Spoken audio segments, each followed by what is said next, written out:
Au moment précis où mon nom a retenti à travers le stade universitaire, j'ai réalisé que ma famille avait fait son choix. Des milliers d'inconnus étaient debout, applaudissant, pendant que je traversais la scène pour recevoir mon diplôme d'ingénieur. Mais les 4 sièges réservés pour mes parents et mon frère, eux, restaient complètement vides sous les lumières vives du stade. Puis mon téléphone a vrombi. Mon cousin n'avait qu'un seul message. Nous devions fêter la promotion de Brandt.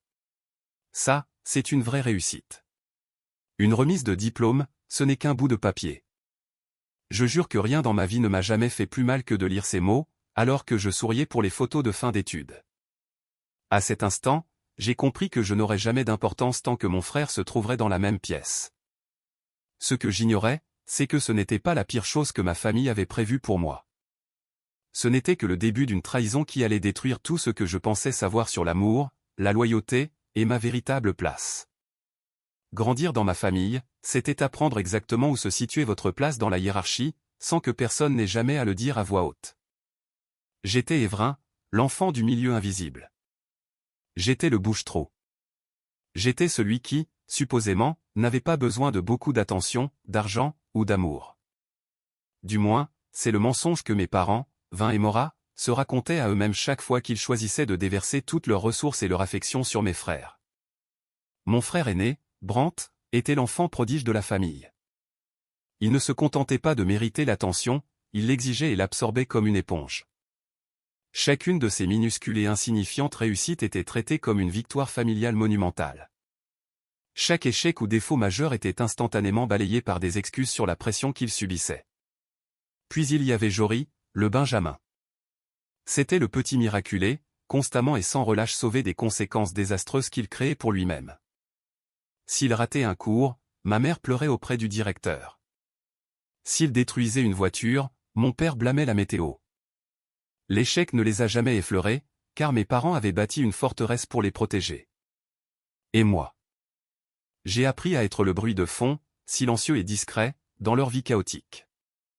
Debout sur cette scène, serrant un morceau de papier qui représentait 4 années de sang, de sueur, et de nuits blanches, j'ai ressenti un vide impossible à décrire. J'ai regardé à nouveau ces 4 sièges vides. Ils semblaient presque intentionnellement mis en scène, dans leur immobilité parfaite. Les familles environnantes applaudissaient, pleuraient, brandissaient des pancartes embarrassantes et lançaient des fleurs. Ma rangée était la seule à n'être absolument pas dérangée par la fête. J'aurais dû m'y attendre. Vraiment, j'aurais dû. Mais l'espoir est une chose tenace et pathétique. Il s'accroche à vos côtes, même lorsque chaque partie logique de votre cerveau vous hurle de le laisser partir. Une fois l'agonisante cérémonie terminée, je ne suis pas resté pour les événements de réseautage. Je ne suis pas allé au dîner de célébration auquel mes camarades assistaient avec leurs parents rayonnants. Je suis sorti du stade, seul. Je me suis assis sur les marches froides en béton près du parking, la lourde toche de diplômé s'amoncelant autour de mes chevilles dans la poussière. J'ai fixé l'écran de mon téléphone pendant un long moment, espérant peut-être un appel manqué, un message vocal, ou même un SMS de félicitations générique de ma mère. Il n'y avait rien. Juste ce message moqueur de Cal qui résonnait dans mon esprit. Les vraies affaires. C'est ainsi que mon père, un investisseur impitoyable en immobilier commercial, voyait le monde. Tout était une transaction. Que Brandt obtienne un titre de complaisance sans valeur dans l'entreprise de mon père, c'était un bon investissement. Que je sois diplômé major de ma promotion d'ingénieur sans leur demander un seul centime, c'était un mauvais investissement. J'ai retiré ma toque de diplômé et l'ai jetée sur le siège passager de ma vieille voiture cabossée. J'ai réalisé quelque chose de profond sur ce parking. Je pouvais disparaître de la surface de la Terre pendant des mois, et ils ne le remarqueraient probablement même pas avant d'avoir besoin de quelqu'un à blâmer pour l'une des erreurs de Jory. Je ne savais tout simplement pas que disparaître était exactement ce qui allait se produire ensuite. Je pensais que leur absence était la pire punition qu'ils pouvaient m'infliger. Mais en y repensant maintenant, je réalise que leur absence le jour le plus important de ma vie a été le plus grand cadeau qu'ils m'aient jamais fait. Est-ce que je me suis effondré en larmes? Non. Est-ce que je les ai appelés en suppliant pour une explication? Absolument pas. J'ai démarré le moteur de ma voiture, écouté ces ratés, et je me suis éloigné du stade. J'avais fini d'attendre leurs applaudissements. Mais ce qui s'est passé ensuite allait me pousser aux limites absolues de ma santé mentale. Avant que vous ne puissiez vraiment comprendre la satisfaction de ce que je leur ai finalement fait, vous devez comprendre le musée de la douleur dans lequel ils m'ont forcé à vivre pendant 22 ans. Il ne s'agissait pas seulement du jour de la remise des diplômes. C'était juste le dernier clou dans un cercueil qui se construisait depuis mon enfance. Les familles toxiques ne vous détruisent pas en une seule grande explosion. Elles érodent votre âme, petit à petit, jour après jour, jusqu'à ce que vous croyiez ne valoir absolument rien. Laissez-moi vous ramener à l'époque où j'avais 15 ans. J'avais passé 3 semaines d'affilée à veiller après minuit, dessinant minutieusement un plan de structure pour un concours local d'architecture pour jeunes. J'avais mis tout mon cœur dans chaque ligne, chaque mesure. J'ai fini par remporter la première place. Je suis rentré en courant cet après-midi-là, éclatant de fierté, tenant le certificat et mon plan gagnant. Je suis entré dans le bureau de mon père. Vin était assis à son énorme bureau en acajou, examinant une pile de contrats. Il n'a pas levé les yeux. Il ne levait jamais les yeux. J'ai doucement posé mon plan gagnant sur le coin de son bureau, espérant qu'il y jetterait un coup d'œil et dirait un seul mot gentil. 1 heure plus tard, je suis revenu voir s'il l'avait remarqué. Mon cœur s'est arrêté. Vin était au téléphone, griffonnant nonchalamment des numéros de téléphone et des articles de course, en plein milieu de mon plan. Il avait utilisé mon dessin primé comme papier brouillon. Quand il m'a vu, debout là, sous le choc, il m'a simplement fait signe de partir avec impatience. Il ne s'est pas excusé. Il s'en fichait. Puis il y a eu l'incident avec mon premier camion. J'avais travaillé de nuit dans un entrepôt pendant 2 ans au lycée pour économiser pour un pick-up d'occasion tout rouillé. Ce n'était pas grand-chose, mais c'était à moi. Je l'avais acheté avec mon propre argent, durement gagné. Une nuit, mon jeune frère Jory, qui était ivre et imprudent, a volé mes clés sur le comptoir de la cuisine pendant que je dormais. Il a pris mon camion pour une virée et l'a encastré directement dans une barrière en béton sur l'autoroute. Le camion était complètement détruit, irréparable. Quand la police a ramené Jory à la maison, ma mère, Maura, s'est précipitée à la porte. A-t-elle grondé Jory? M'a-t-elle présenté des excuses? Non. Elle a enlacé Jory, pleurant hystériquement, puis s'est tournée vers moi, les yeux pleins de colère. Elle m'a hurlé dessus pour avoir laissé mes clés là où Jory pouvait les trouver. Elle m'a accusé de l'avoir tenté. Vin est simplement passé devant moi, a refusé de me regarder dans les yeux, et m'a jeté un billet froissé de 50 $ sur la poitrine, me disant d'aller nettoyer le désordre à la fourrière pour que le nom de la famille n'ait pas mauvaise réputation. 50 $ pour un camion pour lequel j'avais saigné. Mais le souvenir qui m'a le plus brûlé, celui qui a vraiment défini ma relation avec mon frère aîné Brandt, s'est produit pendant ma 2e année d'université. J'avais réussi à obtenir un petit contrat indépendant pour rénover le toit d'un centre communautaire local. C'était mon premier vrai travail. J'ai négocié les termes. J'ai trouvé les matériaux et j'ai créé le calendrier. J'ai fait l'erreur d'en parler à ma famille pendant le dîner, en espérant pour une fois qu'ils seraient fiers. 2 jours plus tard, le directeur du centre communautaire m'a appelé, s'excusant profusément. Il a dit que l'entreprise de mon père était intervenue, avait proposé de faire le travail pour la moitié du prix, et avait placé Brandt comme chef de projet principal. Brandt, qui ne pouvait même pas changer une ampoule sans appeler la maintenance, a volé mon tout premier contrat, juste pour que Vin puisse gonfler le CV de Brandt pour une candidature à un country club. Quand j'ai confronté Brandt à ce sujet, il a juste ajusté sa coûteuse cravate en soie, a souri d'un air suffisant, et m'a dit que les affaires, c'est la loi du plus fort. Ce n'étaient pas des incidents isolés. C'était le fondement de ma réalité. J'étais le bouc émissaire, le souffre-douleur, le tremplin pour leurs enfants prodiges. Ils m'ont appris à survivre dans le noir. Ils m'ont appris que si je voulais quoi que ce soit dans ce monde, je devrais me battre bec et ongles pour l'obtenir, entièrement seul. Alors, en m'éloignant de ce stade le jour de ma remise de diplôme, agrippé à un volant qui tremblait dès que j'atteignais 65 km/h, je ne ressentais pas de chagrin. Je sentais une rage froide et calculée s'installer dans mes os. Le musée de la douleur qu'ils avaient construit pour moi fermait ses portes pour toujours. Je n'allais plus jamais rien leur demander. Je n'allais plus jamais leur montrer un autre plan, une autre réussite, ou une autre larme.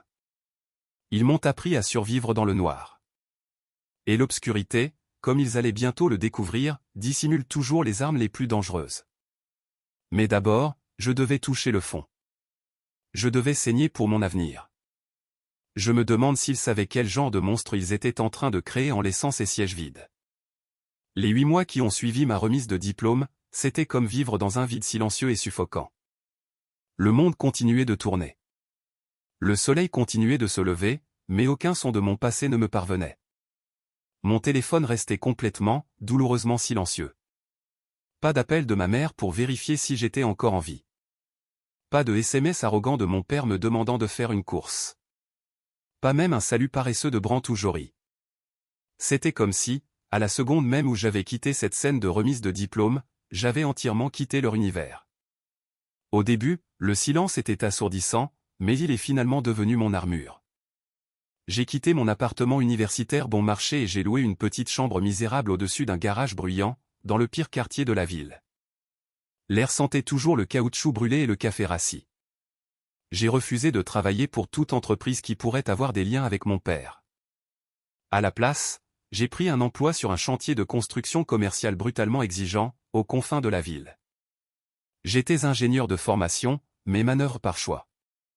Je voulais comprendre les os de la ville. Je voulais sentir la terre sous mes ongles. Pendant 16 heures par jour, je transportais de l'acier, je mélangeais du béton, et je calculais mentalement les charges portantes pendant que la sueur me brûlait les yeux. Mes mains, que ma mère qualifiait de trop rudes pour tenir de la porcelaine fine, étaient constamment couvertes de coupures profondes et de callosité. Je toussais de la poussière de ciment chaque matin. J'étais épuisé, sale, et entièrement seul. Mais j'apprenais aussi. Les architectes d'entreprise, dans leurs bureaux propres et climatisés, ne savaient pas comment un bâtiment respirait vraiment. Moi, si. C'est là que j'ai rencontré Orson. Orson était le contremaître du chantier, un vétéran du métier grincheux de 60 ans qui fumait d'horribles cigares et hurlait sur tout le monde. Il m'a remarqué un soir, en train de vérifier la solidité structurelle d'une poutre de soutien, bien après que tout le monde soit parti. Il ne m'a pas félicité. Il m'a juste jeté un sandwich rassis à la tête, m'a dit de manger, et a commencé à m'apprendre à lire les défauts profonds et cachés d'une fondation. Orson est devenu plus un père pour moi en ces 8 mois que 20 ne l'avaient été en 22 ans. Sous la direction bourrue d'Orson, ma vision s'est affinée. J'ai commencé à voir des opportunités là où d'autres ne voyaient que de la décrépitude. C'est alors que je l'ai trouvé. La propriété. C'était un immense quartier d'entrepôts délabrés, situé en plein centre d'une future zone de réaménagement. Tout le monde pensait que c'était une décharge toxique, un taudis complet destiné à la démolition. La banque locale était désespérée de saisir et de liquider le terrain pour une bouchée de pain, juste pour s'en débarrasser. Les grands promoteurs, y compris la prestigieuse entreprise de mon père, l'ignoraient complètement car c'était trop laid, trop compliqué, et couvert de paperasse juridique. Mais moi, j'ai vu les plans d'infrastructures cachés de la ville. J'ai passé mes nuits blotties sous une seule ampoule vacillante dans mon misérable appartement, à croiser les lois de zonage, les rapports environnementaux, et les futures lignes de transport. Le terrain n'était pas un désert. C'était une mine d'or, parfaitement déguisée en décharge. C'était le centre géographique exact de la prochaine grande expansion commerciale de l'État. Si quelqu'un pouvait le nettoyer et construire en hauteur, il contrôlerait toute la ligne d'horizon du nouveau quartier. Je savais que je devais l'avoir. Je savais que c'était ma seule chance de construire quelque chose qui ne pourrait jamais être ignoré, jamais être utilisé comme papier brouillon, et jamais être volé par Brandt. Mais je n'étais qu'un gamin de 22 ans, vivant au-dessus d'un garage, les mains couvertes de sang séché et un compte en banque qui pouvait à peine se permettre des nouilles instantanées. Entreprendre un projet d'une telle envergure n'était pas seulement risqué, c'était suicidaire. Si j'échouais, je serais endetté pour le reste de ma vie. Je serais exactement le misérable échec que ma famille avait toujours dit que j'étais. Je me tenais devant cet entrepôt en ruine, sous une pluie battante, fixant les fenêtres brisées et les briques couvertes de graffitis. Mon père avait toujours appris à Brandt comment manipuler les chiffres sur une feuille de papier propre pour créer une fausse richesse. Mais moi, j'apprenais à acheter le sol même sur lequel ces monstres d'entreprise marchaient. J'avais juste besoin de l'argent. Et obtenir cet argent nécessiterait de faire le pari le plus terrifiant de toute mon existence. Étais-je prêt à risquer ma propre vie juste pour prouver quelque chose? Toucher le fond n'arrive généralement pas avec un grand fracas. Ça arrive en silence total, tard dans la nuit, quand on réalise qu'on n'a absolument personne à appeler. J'avais besoin de capital. De sérieux capital. J'ai présenté mon plan de développement complet à 11 banques locales différentes. 11 fois, on m'a ri au nez et mis à la porte. J'étais trop jeune. Je n'avais aucun soutien d'entreprise, et mon nom de famille, Reeves, ne faisait que les inciter à demander pourquoi mon riche père ne co-signait pas le prêt. Je ne pouvais pas leur dire la vérité, que mon père préférerait me voir mourir de faim plutôt que de réussir de manière indépendante. Alors j'ai ravalé ma fierté, j'ai rassemblé chaque centime que j'avais économisé depuis mes 15 ans, j'ai vendu ma voiture, et j'ai contracté un prêt à taux d'intérêt élevé, incroyablement dangereux, auprès d'une société de capital investissement spécialisée dans les actifs en difficulté. Les conditions étaient brutales. Si je manquais une seule étape, ils saisiraient la propriété et me mettraient personnellement en faillite. Je mettais littéralement ma vie en jeu. La nuit avant de signer les documents finaux du prêt, une énorme tempête hivernale a frappé la ville. Mon chauffage était en panne, et j'étais assis sur mon matelas, portant 3 couches de vêtements, grelottant, fixant l'épaisse pile de papier juridique. Le doute s'infiltrait dans mon esprit comme un poison. Peut-être qu'ils avaient raison. Peut-être que je n'étais qu'un manœuvre couvert de poussière qui n'avait rien à faire dans la cour des grands. Peut-être que je devrais simplement déchirer les papiers, accepter ma place au bas de la chaîne alimentaire, et vivre une vie tranquille et invisible. Juste à ce moment-là, mon téléphone a vibré. L'écran s'est allumé dans l'obscurité glaciale. C'était un message de Cal, mon cousin agaçant, qui servait d'espion personnel et de messager pour ma famille. J'ai ouvert le message. C'était une photo de ma famille, assise autour d'une luxueuse table en acajou dans un restaurant 5 étoiles. Vint lever une coupe de champagne coûteux, souriant fièrement. Maura était impeccable. Brandt et Jory riaient. La légende que Cal avait tapée en dessous a glacé mon sang sur le champ. Elle disait, on fête la nouvelle voiture de luxe de Brandt. Oncle Vin vient juste de parler de toi.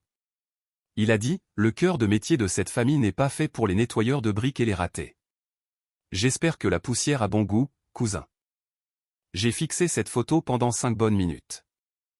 J'ai regardé leurs visages heureux et suffisants. Ils célébraient leur fausse réussite tout en se moquant activement du fils qui gelait dans le noir. Ils croyaient honnêtement que j'étais brisé. Ils croyaient que je n'étais rien de plus que la chute d'une blague racontée autour d'un vin cher. Toute la peur, toute l'hésitation, et tout le doute que je ressentais quelques secondes auparavant ont disparu. Ils ont été entièrement remplacés par une clarté brûlante, aussi tranchante qu'un rasoir. Je n'ai pas répondu à Cal. Je ne l'ai pas bloqué. J'ai juste posé lentement le téléphone, face contre terre, sur le sol.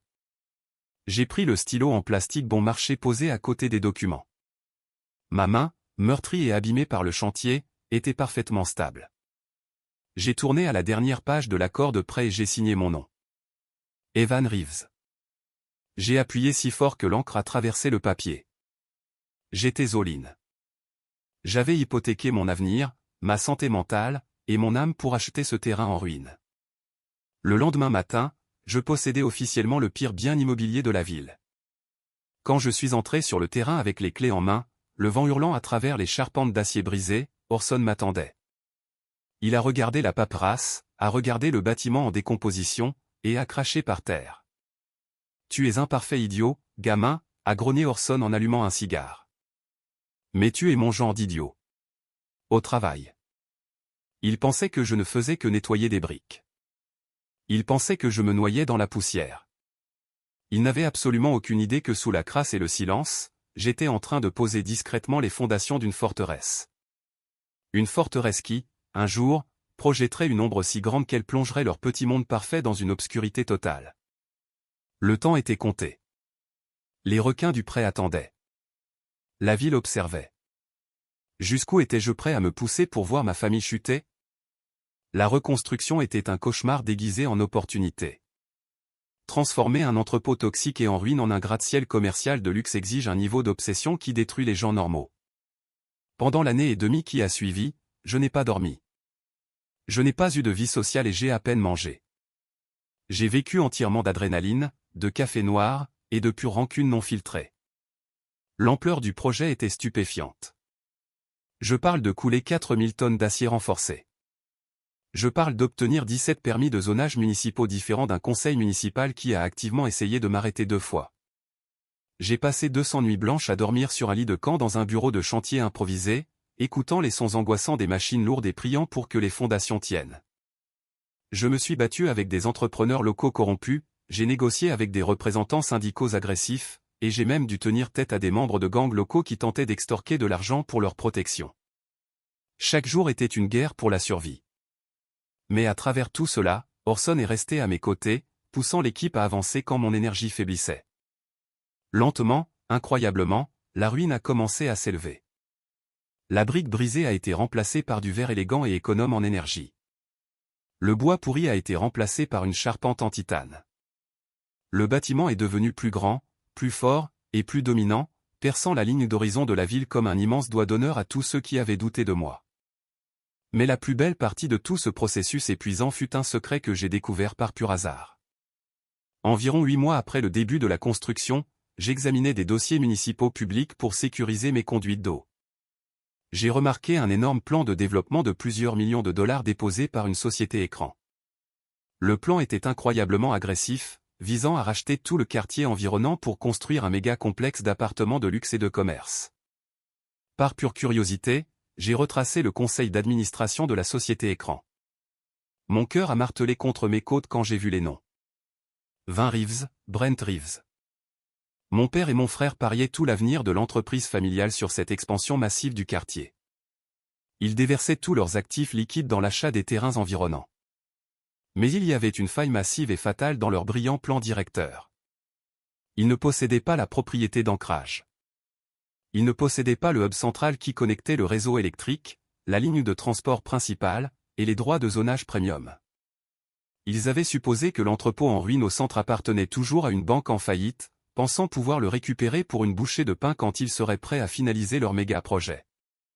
Ils n'avaient absolument aucune idée que le propriétaire de ce terrain central, vital, et irremplaçable, était le fils qu'ils avaient abandonné. Mon bâtiment, mon gratte-ciel de 15 millions de dollars, était le cœur battant de tout leur quartier. Sans mon terrain, leurs propriétés environnantes n'étaient que des îles sans valeur et déconnectées. Ils ne pouvaient pas construire leur route. Ils ne pouvaient pas installer leur plomberie commerciale, et ils ne pouvaient pas obtenir le soutien final de leurs investisseurs. Quand j'ai réalisé l'ampleur du levier que je détenais, j'ai éclaté de rire dans mon bureau poussiéreux. C'était un son froid et dur. Vince s'était toujours vanté d'être le prédateur le plus intelligent de la pièce. Il avait toujours appris à Brent à écraser les faibles et à manipuler le marché. Il se vantait toujours de pouvoir se sortir de n'importe quel problème à coup d'argent. J'ai fixé le plan de ma tour vertigineuse, complètement entourée par leurs investissements vulnérables. J'avais accidentellement construit une guillotine, et mon père était en train de poser avec empressement sa propre tête sur le billot. L'ironie était si délicieuse qu'elle semblait presque illégale. Le bâtiment a finalement été achevé un mardi matin froid de novembre. La dernière vitre a été installée. Les sols du hall ont été polis jusqu'à un éclat miroir, et les permis d'occupation ont été officiellement tamponnés. Je me tenais sur le toit, regardant la ville, sentant le vent glacial fouetter mon visage. J'avais réussi. J'avais survécu à la poussière, à la dette, et à l'isolement. J'avais bâti un empire à partir des décombres. Mon père avait toujours pensé qu'il pouvait tout acheter dans ce monde. J'avais hâte de voir combien il était prêt à payer pour la survie de son propre héritage. L'explosion s'est produite exactement 3 jours après l'inspection finale. J'avais engagé une agence de relations publiques impitoyable et très efficace pour gérer le lancement du bâtiment. Je leur avais donné une seule instruction simple, assurez-vous que chaque personne dans cette ville connaisse mon nom. Et ils ont livré la marchandise. Un jeudi matin, les médias immobiliers locaux et nationaux sont devenus complètement fous. Mon visage, mon nom, et la structure de verre imposante que j'avais construite étaient placardés sur toutes les premières pages, tous les blogs financiers, et tous les segments d'actualité matinale. Les gros titres étaient implacables. Un jeune visionnaire transforme un taudis en un gratte-ciel de 15 millions de dollars. Evan Reeves, le nouveau roi de la skyline commerciale. Le génie indépendant qui a battu les géants de l'entreprise. Le récit était parfait. J'étais l'outsider parti de rien, omettant complètement mon riche passé familial, pour construire un chef-d'œuvre. Mon téléphone, qui était resté silencieux pendant près de 2 ans, a soudainement explosé. Les notifications défilaient sur l'écran.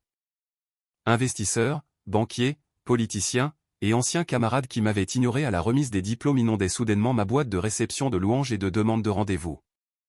J'ai regardé la batterie se vider alors que toute la ville réalisait qui j'étais. Mais je n'attendais qu'une seule notification spécifique. J'étais assis dans mon bureau pentouse, sirotant un café noir, fixant l'écran.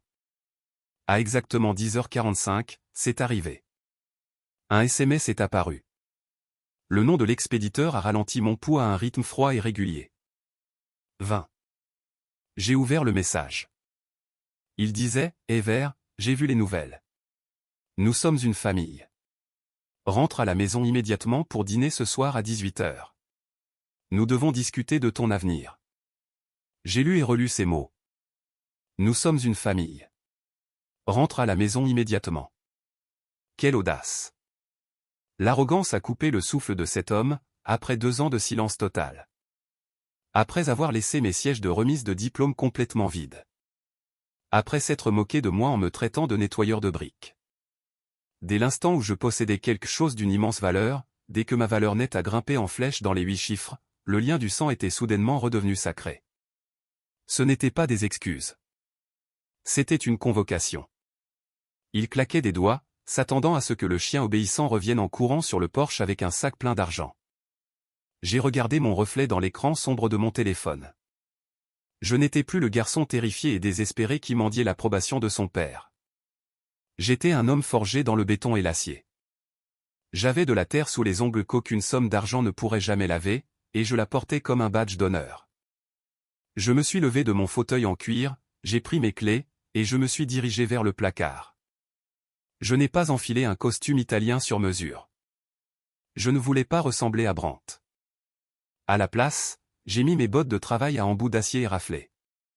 J'ai enfilé la veste en toile épaisse et délavée que j'avais portée pendant les nuits glaciales d'hiver de la construction. Et surtout, j'ai pris un épais et lourd dossier en cuir contenant les documents de propriété indiscutables et en béton armé du gratte-ciel de 15 millions de dollars, ainsi que les cartes détaillées de leurs propriétés environnantes vulnérables. Ils brandissaient un faux drapeau de loyauté familiale, s'attendant à ce qu'un garçon naïf franchisse leur porte d'entrée. Mais ce soir, ils n'allaient pas recevoir un fils. Ils allaient recevoir leur propriétaire. Ils allaient recevoir leur bourreau. Je me suis dirigé vers l'ascenseur, le lourd dossier sous le bras. Ils voulaient que je rentre à la maison immédiatement, très bien. Je leur donnerai exactement ce qu'ils demandaient, mais que Dieu leur vienne en aide quand je franchirai cette porte. Si vous aimez cette histoire jusqu'à présent et que vous voulez voir cette famille toxique obtenir exactement ce qu'elle mérite, s'il vous plaît, cliquez sur le bouton j'aime, abonnez-vous et laissez un commentaire ci-dessous en me disant le nom de la ville où vous vivez. Chaque commentaire aide à diffuser cette vidéo à plus de gens qui ont besoin de l'entendre, et je vous en suis très reconnaissant. Le trajet de retour vers le vaste quartier résidentiel fermé où j'avais passé les 2 premières décennies de ma vie, c'était comme un voyage dans le temps vers un cauchemar que je pensais avoir enfin fui. Les pelouses manucurées, les immenses chênes bordant les rues, les allées parfaitement pavées reflétant la douce lueur des lampadaires. Tout semblait exactement aussi impeccable, cher, et complètement creux que dans mes souvenirs. J'ai garé mon camion de travail délavé et couvert de poussière juste devant les grandes portes d'entrée de l'immense domaine de mes parents. Je l'ai garé directement derrière la nouvelle voiture de sport de luxe rutilante de Brandt, un véhicule qui coûtait probablement plus que le budget total de mon premier projet de construction. J'ai coupé le moteur, écoutant le cliquetis familier de l'échappement avant qu'il ne s'estompe dans le silence. Je suis resté un long moment dans la cabine silencieuse, agrippé au volant. Mon cœur était parfaitement calme. Mes paumes étaient sèches. Je n'étais pas le gamin anxieux et désespéré qui avait l'habitude d'entrer dans cette même allée, priant pour une seule miette d'affection ou un signe d'approbation. Ce garçon est mort le jour de sa remise de diplôme. J'ai attrapé le lourd dossier en cuir sur le siège passager, sentant le poids des documents en béton armé à l'intérieur, je suis sorti dans l'air frais du soir, et j'ai monté les grandes marches en pierre. Je n'ai pas pris la peine de frapper. La lourde porte d'entrée en acajou était déverrouillée, comme toujours quand ils attendaient des invités qu'ils voulaient impressionner. Je l'ai poussée et je suis entré dans le grand hall. La maison sentait exactement la même chose, un mélange nauséabond de bougies à la vanille chère, de cire fraîche, et de viande rôtie. Ça sentait la fausse perfection et la pourriture cachée. Alors que je marchais lentement vers la salle à manger formelle, des éclats de rire légers, polis, et étudiés parvenaient du couloir. Je me suis arrêté à l'embrasure de la porte, laissant mes lourdes bottes à embout d'acier résonner bruyamment contre le parquet importé, et les rires se sont brusquement arrêtés. La table de la salle à manger était dressée comme une salle de conseil d'administration pour un enjeu capital, se faisant passer pour un chaleureux dîner de famille. La porcelaine fine était sortie, les verres en cristal captaient la lumière du lustre, et le placement était intensément calculé. Vin était assis au bout de la longue table, portant un costume bleu marine sur mesure, ayant l'air en tout point du patriarche impitoyable et imposant qu'il se croyait être. Mora était assise à sa droite, drapée dans une robe en soie coûteuse, ses cheveux parfaitement coiffés pour projeter l'image d'une mère impeccable. Brandt et Jory se prélassaient nonchalamment sur le côté gauche. Brandt était occupé à ajuster une montre en or tape à accent graveleuil et surdimensionné à son poignet, tandis que Jory tapotait furieusement sur son téléphone, prêtant à peine attention au monde réel qui l'entourait. Mais il y avait une cinquième personne à table, quelqu'un qui ne partageait pas notre nom de famille, un homme que j'ai immédiatement reconnu des couvertures de magazines locaux d'affaires et de finances. Olen. C'était un investisseur commercial privé notoirement agressif, un homme qui finançait des projets urbains massifs, et était connu pour écraser les petits promoteurs indépendants sans la moindre hésitation. Vin a levé les yeux de son verre de vin, son regard froid balayant d'un air critique mes bottes de travail éraflées, mon jean délavé, et ma lourde veste en toile. Pendant une fraction de seconde, j'ai vu l'éclair familier de profond dégoût dans ses yeux, le même regard qu'il me lançait quand je rentrais couvert de graisse du garage. Mais il l'a rapidement masqué par un sourire crispé et terriblement faux. Il ne s'est pas levé pour m'accueillir. Il n'a pas offert une accolade ou une poignée de main. Il a juste fait un signe de tête vers la seule chaise vide placée à l'extrême opposé de la table, aussi loin de lui que physiquement possible. « Ever » a-t-il dit, sa voix douce et dégoulinante d'une fausse chaleur.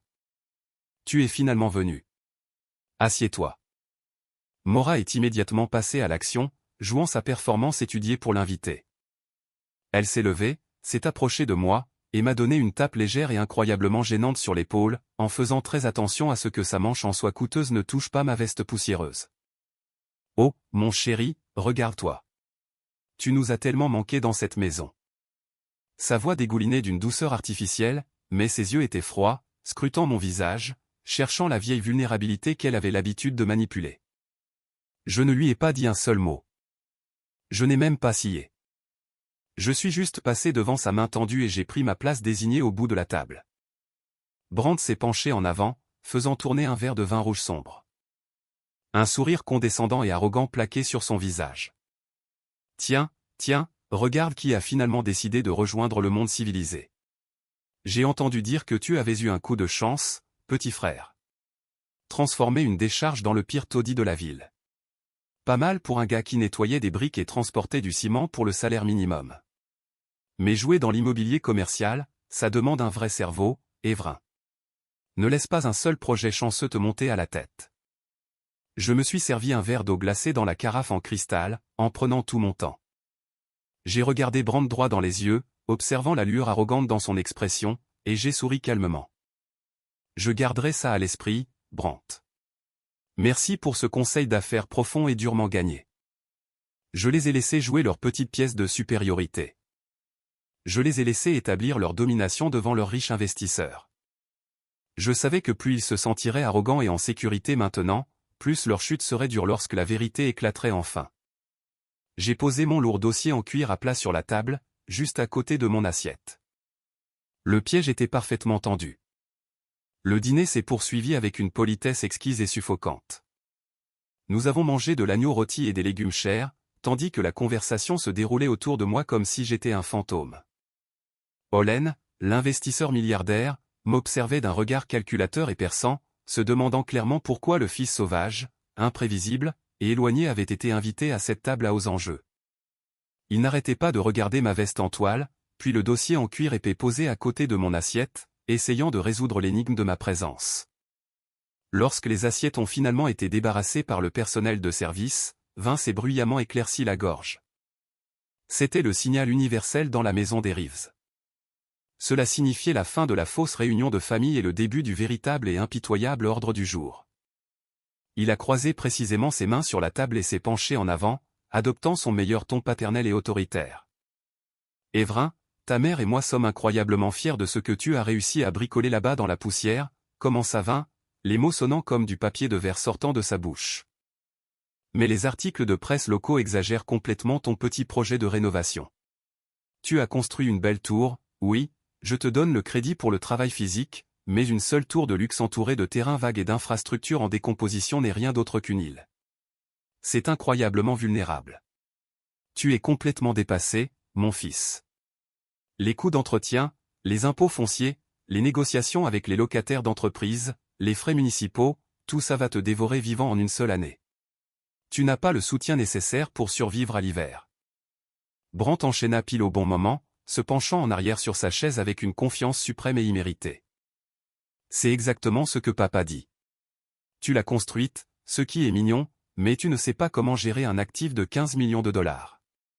Tu n'as pas l'infrastructure d'entreprise ni l'équipe juridique, mais nous, si. Nous travaillons sur un plan de développement massif à l'échelle du district depuis 18 mois. Nous rachetons tous les terrains de ce secteur spécifique. Nous allons revitaliser tout le quartier et le transformer en un pôle commercial de premier ordre. Maura joignit les mains, me regardant au bout de la table avec des yeux suppliants et larmoyants, activant parfaitement ses tactiques de manipulation émotionnelle. Nous voulons que tu fasses partie du véritable héritage familial, Ever. Nous voulons te ramener au bercail, là où est ta place. Ton père et ton frère ont travaillé si incroyablement dur sur ce plan directeur. Nous voulons intégrer ton bâtiment dans notre vision plus large. C'est ce que font les vraies familles. Nous nous protégeons mutuellement de l'échec. J'ai regardé les trois travailler en parfaite harmonie manipulatrice et toxique. C'était une chose terrifiante à observer de l'extérieur. Vint appliquer la pression financière logique.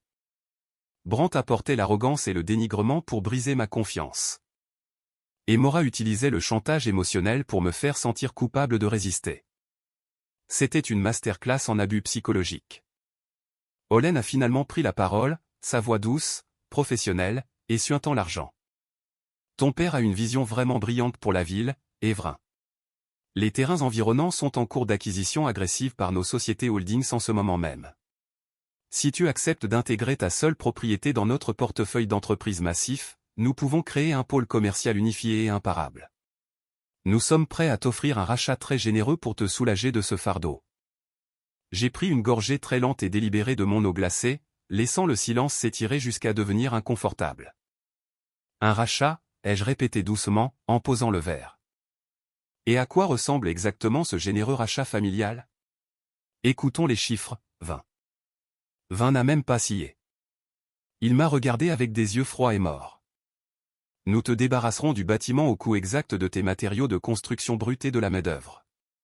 Cela efface tes terribles dettes à taux d'intérêt élevés, et tu t'en sors libre et quitte, sans déclarer faillite.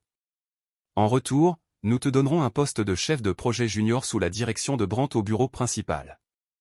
Tu auras un salaire stable et fiable, une assurance maladie, et tu seras enfin un membre contribuant réellement à cette famille. J'ai fixé 20, laissant ces mots flotter dans l'air. Il était complètement sérieux. Il voulait que je lui cède un gratte-ciel de 15 millions de dollars, entièrement développé et très rentable, pour le coût minimal du béton et de l'acier, juste pour qu'il puisse l'utiliser comme le joyau de son propre projet ambitieux. Il voulait effacer complètement ma réussite, absorber ma richesse nouvellement créée, et me remettre sous la botte de Brandt, à aller chercher le café et à prendre des ordres, le tout déguisé sous la bannière écœurante de l'unité familiale.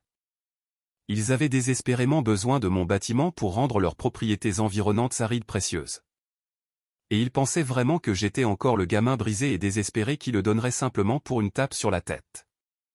J'ai regardé leurs visages avides et expectatifs autour de la table. Le temps de jouer à leur jeu pervers était officiellement terminé. Un poste de chef de projet junior sous la direction de Brandt, ai-je dit, répétant l'offre insultante, laissant les mots peser lourdement dans le silence tendu de la salle à manger. J'ai laissé échapper un rire bas et sincère. Ce n'était pas un rire joyeux. Il était sombre, tranchant, et complètement dénué de toute chaleur ou soumission. La mâchoire de Vince est visiblement crispée. Le sourire arrogant de Brandt a légèrement vacillé, remplacé par un éclair de confusion sincère. Y a-t-il quelque chose de drôle à propos de ton avenir, Ever, a claqué Vince, sa façade calme et paternelle se fissurant instantanément pour révéler le dictateur agressif en dessous. J'ai arrêté de rire. Mon visage est devenu mortellement sérieux, dépouillant toute illusion que j'étais là pour négocier. J'ai glissé ma main rugueuse et calleuse sur le dossier en cuir épais posé à côté de mon assiette. Ce qui est drôle, Vin, c'est que tu crois vraiment être la personne la plus intelligente assise dans cette pièce en ce moment. Tu crois honnêtement que tu peux laisser 4 sièges vides à ma remise de diplôme, ignorer mon existence entière pendant 2 longues années, me laisser saigner dans la poussière, puis siffler pour que je revienne en courant juste parce que tu as réalisé que je détiens le ticket de loterie gagnant.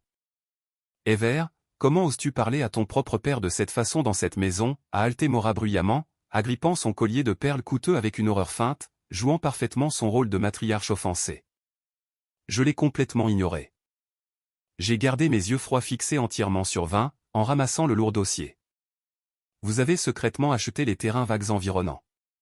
Vous avez déversé des dizaines de millions de dollars de l'argent de votre entreprise pour sécuriser le périmètre. Vous avez dit à Olen ici que vous aviez un plan directeur sans faille pour le district, mais votre brillant plan directeur a un trou béant, énorme, et fatal en plein centre, n'est-ce pas? J'ai soulevé le lourd dossier en cuir bien haut et l'ai abattu au centre de la table à manger en acajou avec toute ma force. Le bruit sec et fort a résonné dans la grande salle à manger comme un coup de feu. Les verres à vin en cristal ont vibré violemment, renversant des gouttes rouges sur le lin blanc. Brandt a sursauté en arrière sur sa chaise. Jory a laissé tomber son téléphone. « Ouvrez-le » ai-je ordonné, ma voix tombant dans un registre glacial et dangereux que je n'avais jamais utilisé dans cette maison auparavant. Vin a fixé le dossier comme si c'était une bombe à retardement. Il a refusé de le toucher. Il savait que quelque chose n'allait pas du tout, mais son ego ne le laissait pas l'admettre. Mais Olen, l'investisseur milliardaire, était un homme qui survivait purement grâce aux informations et aux données brutes. Il a tendu une main légèrement tremblante, a débouclé la lourde lanière en cuir, et a ouvert la première page. J'ai observé le visage de Olen avec une attention incroyable. Il a fallu exactement 4 secondes pour que son sang-froid professionnel et intouchable se désintègre complètement et totalement. Ses yeux se sont écarquillés de façon drastique alors qu'il parcourait les documents municipaux certifiés, les titres de propriété estampillés par l'État, et les approbations de zonage en béton armé. La couleur a complètement quitté son visage, le laissant d'une pâleur maladive, comme s'il venait de voir un fantôme. Sa respiration s'est bloquée de manière audible dans la pièce silencieuse. « Olen, qu'est-ce que c'est » a demandé Brandt, sa voix soudainement empreinte d'une panique nerveuse et sévère. « Qu'est-ce que ça dit » Olen a lentement levé les yeux des documents, son regard passant frénétiquement de Vin à moi avec une horreur pure et sans mélange.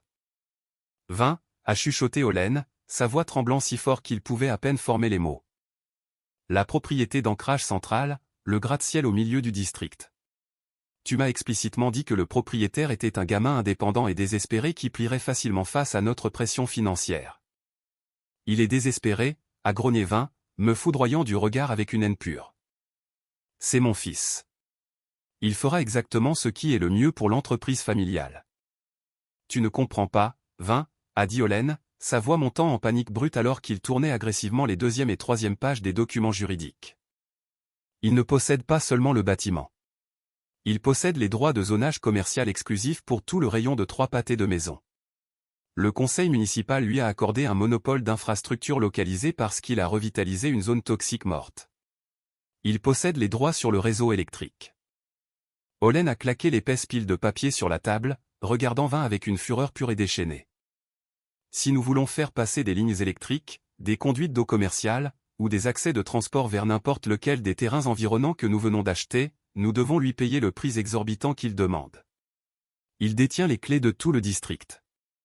Espèce d'imbécile arrogant. Tu m'as mené droit dans un piège. Un silence complet, suffocant, et total est tombé sur la pièce. C'était le silence terrible d'un empire qui s'effondre. Brandt a laissé tomber son verre de vin. Il s'est brisé bruyamment contre le parquet, le vin rouge foncé s'étalant sur le coûteux tapis perçant comme une blessure fraîche. Mora a couvert sa bouche de ses 2 mains, les yeux écarquillés par un choc sans borne. Vin me fixait, sa poitrine se soulevant et s'abaissant rapidement, son cerveau essayant désespérément de traiter le fait impossible que le fils qu'il avait rejeté comme un déchet détenait maintenant un pouvoir absolu et terrifiant sur toute son existence financière. « Toi » a soufflé Vin, sa voix tremblant d'un mélange volatile de rage et d'incrédulité pure. « Tu as planifié ça depuis le début. »« Non, Vin » ai-je répondu, me penchant en arrière sur ma chaise, totalement et complètement détendu. « J'ai juste construit ma propre vie. C'est toi qui as accidentellement construit tout ton empire dans mon ombre. Je veux faire une pause ici. Si vous aimez cette histoire jusqu'à présent et que vous voulez voir cette famille toxique obtenir exactement ce qu'elle mérite, s'il vous plaît, cliquez sur le bouton j'aime, abonnez-vous et laissez un commentaire ci-dessous en me disant le nom de la ville où vous vivez. Chaque commentaire aide à diffuser cette vidéo à plus de gens qui ont besoin de l'entendre et je vous en suis très reconnaissant. Revenons à la destruction absolue. La tension dans la salle à manger était si incroyablement épaisse qu'elle semblait physiquement suffocante. Le visage de Vin prenait une teinte violette dangereuse et malsaine. Il a ouvert la bouche pour crier, pour exiger une obéissance aveugle, pour affirmer violemment l'autorité qu'il pensait faussement posséder encore sur moi. Il se préparait à déchaîner la même rage terrifiante qui m'avait tenu en respect toute mon enfance. Mais avant qu'un seul mot ne puisse quitter ses lèvres tremblantes, mon téléphone portable, posé tranquillement sur la table à côté de mon verre d'eau, a commencé à sonner bruyamment. Le son numérique aigu a traversé le silence lourd et suffocant comme un couteau dentelé. J'ai jeté un coup d'œil désinvolte à l'écran. C'était exactement l'appel que j'avais orchestré et programmé à la perfection. J'ai décroché le téléphone, j'ai délibérément fait glisser l'icône de réponse, et j'ai appuyé sur le bouton du haut-parleur, plaçant l'appareil en plein centre de la table, à côté des documents de propriété. Ever. Mon garçon, tu es là. Une voix retentissante, confiante, et incroyablement puissante a résonné bruyamment dans la salle à manger. Je me suis penché en avant, posant mes coudes sur la table. Je suis là, Ridian.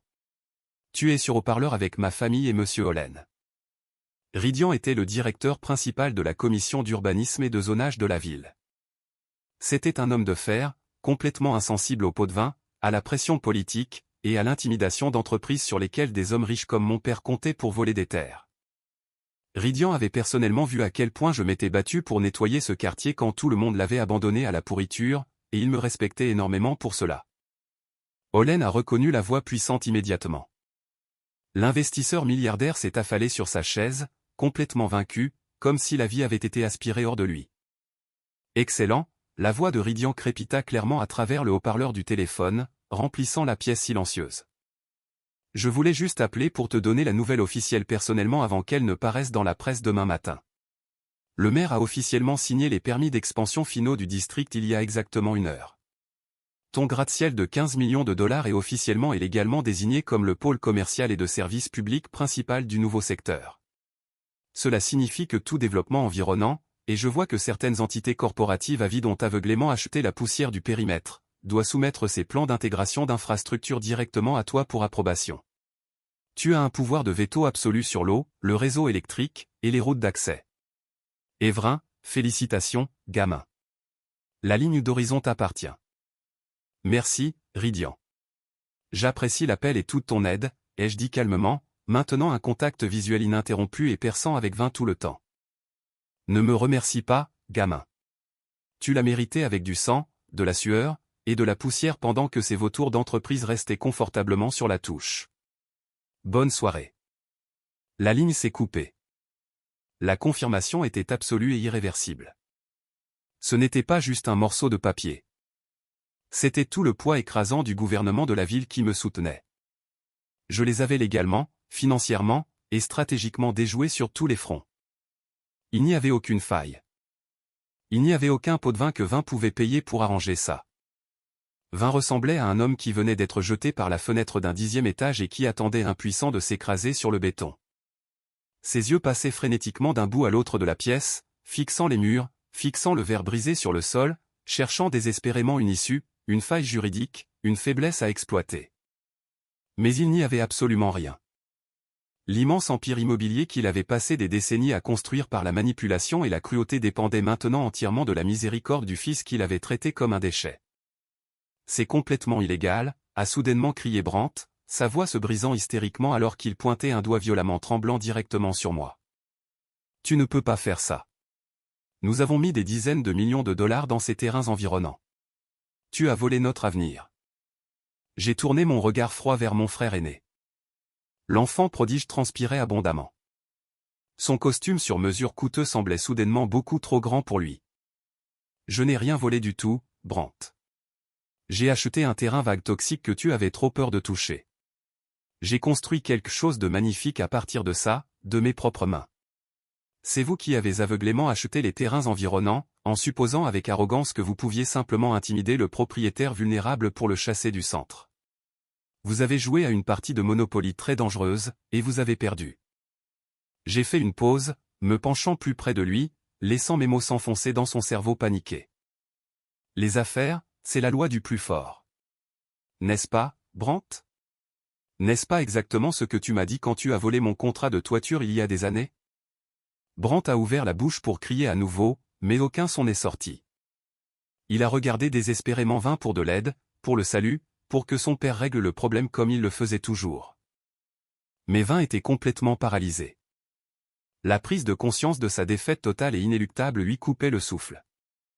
La dynamique du pouvoir dans la grande salle à manger s'est inversée violemment et complètement, passant de demandes arrogantes à un désespoir pathétique absolu en quelques secondes. Maura a été la première à craquer sous la pression. Elle a éclaté en violentes larmes théâtrales, renversant sa chaise en se précipitant autour de la table et en essayant de saisir mon bras. « Ever, s'il te plaît » a-t-elle gémi bruyamment, ses doigts parfaitement manucurés s'enfonçant frénétiquement dans le tissu rugueux de ma veste en toile. « Tu ne peux pas nous faire ça. Ça va mettre en faillite l'entreprise familiale. Ton père va perdre tout ce pour quoi il a travaillé. Le fonds fiduciaire de Jory aura disparu. La carrière de Brandt sera ruinée. Nous perdrons notre maison. Tu déchires cette famille. » J'ai baissé les yeux sur ses mains tremblantes qui agrippaient ma veste. Je ne lui ai pas crié dessus. Je ne l'ai pas repoussé avec colère. J'ai simplement tendu la main, j'ai détaché ses doigts tremblants de ma manche un par un, et j'ai fait un pas délibéré en arrière, créant une barrière physique. « Ne me touche pas, Maura, » ai-je dit, ma voix dangereusement calme et complètement dénuée d'empathie. Tu as déchiré cette famille le jour où tu as laissé Jory détruire ma vie et que tu m'as blâmé pour ça. Tu l'as déchiré quand tu as regardé Vin me traiter comme une maladie pendant 22 ans, et tu n'as absolument rien fait d'autre qu'applaudir depuis la touche. Vin a finalement retrouvé sa voix. Il s'est levé lentement, ses jambes tremblant visiblement sous la table. Le tyran terrifiant que j'avais craint toute ma vie avait complètement disparu, instantanément remplacé par un vieil homme terrifié et brisé, face à la ruine financière totale.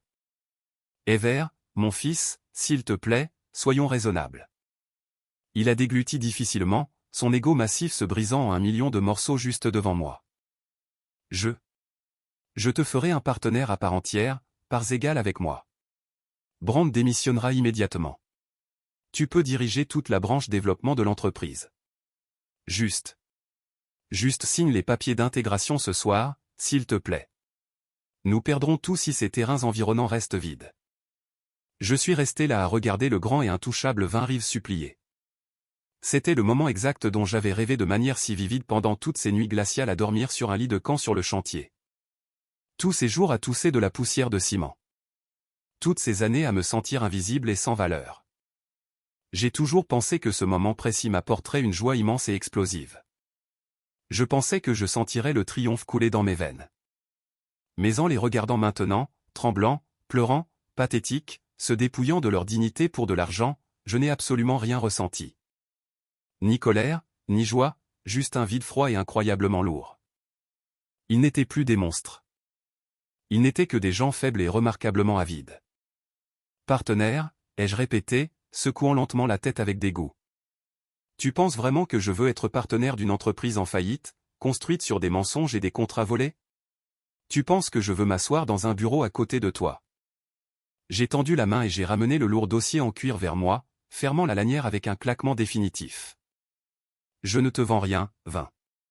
Je ne m'intègre pas avec toi, et je ne vais certainement pas te sauver. »« Alors qu'est-ce que tu vas faire, bon sang » a demandé Olen, sa voix pleine d'une terreur pure, réalisant que ses propres investissements massifs étaient inextricablement liés au navire de Vin qui coulait rapidement. J'ai regardé Olen, puis j'ai lentement tourné mon regard vers mon père, assénant le coup de grâce final. Demain matin à 8 heures, je signe un contrat de location exclusif de 10 ans pour la totalité des espaces commerciaux et de vente au détail du rez-de-chaussée de mon gratte-ciel. Je le loue directement à Horizon Développement. Vin a eu un hoquet sec, se serrant la poitrine à 2 mains comme s'il avait été physiquement touché au cœur. Horizon Développement était son rival d'entreprise le plus grand, le plus détesté, et le plus impitoyable. Ils essayaient agressivement de chasser complètement Vin du marché de la ville depuis une décennie. Je donne les clés du district à ton pire ennemi, ai-je continué, ma voix résonnant d'une finalité brutale. Ils construiront leurs propres infrastructures à travers tes terrains vagues inutiles. Tu seras légalement forcé de leur vendre tes terres pour une bouchée de pain juste pour éviter la faillite totale. Je ne refuse pas seulement de t'aider, 20. Je remets l'épée du bourreau directement aux personnes qui vont massacrer ton héritage. Espèce de petit salaud vindicatif et dégoûtant, a hurlé Brandt à plein poumon, se jetant sauvagement en avant par-dessus la table à manger, renversant assiette et verre. Mais avant même qu'il ne puisse s'approcher de moi, Olen est intervenu, repoussant durement Brandt par les épaules. « Assieds-toi, espèce d'idiot stupide » a rugi Olen furieusement à Brandt avant de tourner un regard terrifié et soumis vers moi. Olen savait exactement qui détenait le pouvoir dans cette ville maintenant, et il n'allait pas risquer de mettre en colère le nouveau roi. J'ai ramassé mon dossier en cuir et les glissé en sécurité sous mon bras. Je les ai regardés tous les 4 une dernière fois, gravant l'image de leur ruine dans ma mémoire. Vous avez laissé 4 sièges vides à ma remise de diplôme parce que vous pensiez que je ne valais pas votre temps. Maintenant, vous allez pouvoir regarder 4 comptes en banque vides pour le reste de vos misérables vies. Passez un excellent dîner. Je veux ajouter un petit rappel ici. S'il vous plaît, laissez un commentaire disant « Je gagne » ci-dessous. C'est notre code secret pour les vrais fans qui regardent jusqu'à la fin. Et je mettrai personnellement un cœur et répondrai à chaque commentaire avec ce mot-clé. Je leur ai tourné le dos et je suis sorti lentement de la salle à manger. Je n'ai pas couru. J'ai marché d'un pas délibéré et lourd, laissant le son de mes bottes de travail résonner sur leurs parquets importés.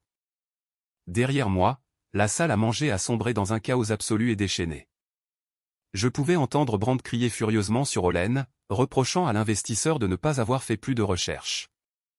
Je pouvais entendre Mora gémir hystériquement, ses sanglots dramatiques résonnant contre les hauts plafonds du manoir. Et sous tout ce bruit, j'ai entendu le son lourd et écœurant de Vince s'effondrant dans sa chaise en bois, respirant lourdement, un homme complètement brisé qui venait de voir tout son empire réduit en poussière sous ses yeux. J'ai poussé la lourde porte d'entrée et je suis sorti dans la nuit fraîche et sombre. L'air vif et pur a instantanément rempli mes poumons, chassant l'odeur suffocante de fausse vanille et de vin cher. J'ai descendu les marches en pierre, passant juste à côté de la voiture de sport ridiculement tape à accent grave l'œil de Brandt, et je suis monté dans la cabine de mon camion cabossé et poussiéreux. J'ai jeté le dossier en cuir sur le siège passager, j'ai mis la clé dans le contact, et j'ai démarré le moteur. Il a tout sauté une seconde, a rugi à la vie, et s'est stabilisé en un ronronnement régulier et fiable. En sortant par les immenses grilles en fer du quartier, j'ai regardé dans le rétroviseur. Le domaine tentaculaire est devenu de plus en plus petit jusqu'à être complètement englouti par l'obscurité des arbres. Je n'y retournerai jamais. Ni pour les vacances, ni pour leurs faillites inévitables, ni pour des funérailles, ni pour rien. Les lourdes chaînes rouillées qui m'avaient lié à cette famille toxique pendant 22 ans étaient enfin et définitivement coupées. J'ai rejoint l'autoroute, conduisant vite vers le cœur de la ville. La radio était éteinte. Le seul son était le vent froid qui se précipitait devant les fenêtres. J'ai senti une étrange et écrasante sensation de légèreté s'étendre dans ma poitrine.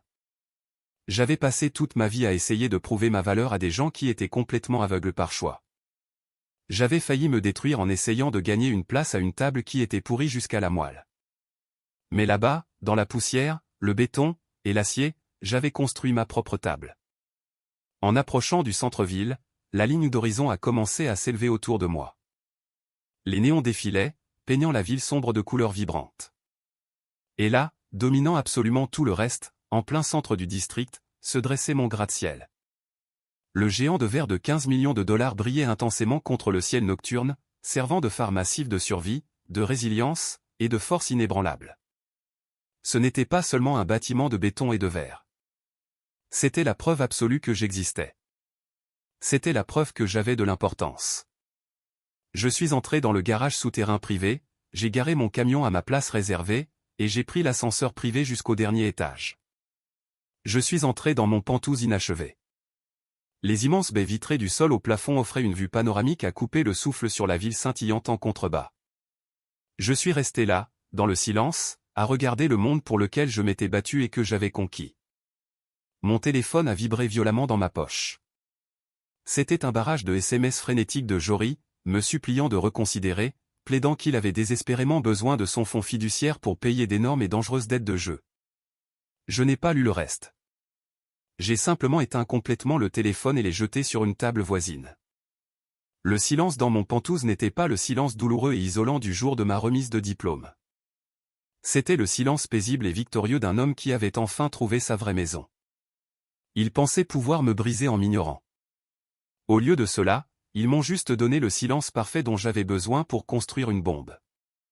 Ma famille m'a traité de monstre en partant. Ils m'ont traité de traître impitoyable à mon propre sang pour avoir détruit l'empire de mon père et être parti sans la moindre once de culpabilité ou d'hésitation. Mais je veux vous demander quelque chose. Avais-je tort? Suis-je le méchant pour m'être enfin levé et avoir repris tout ce qu'ils avaient volé à mon esprit? Ou n'étais-je qu'en train de recouvrer une dette massive qui avait 22 ans de retard? Dites-moi exactement ce que vous en pensez dans les commentaires ci-dessous. Si vous avez apprécié cette histoire de vengeance ultime, s'il vous plaît, cliquez sur ce bouton.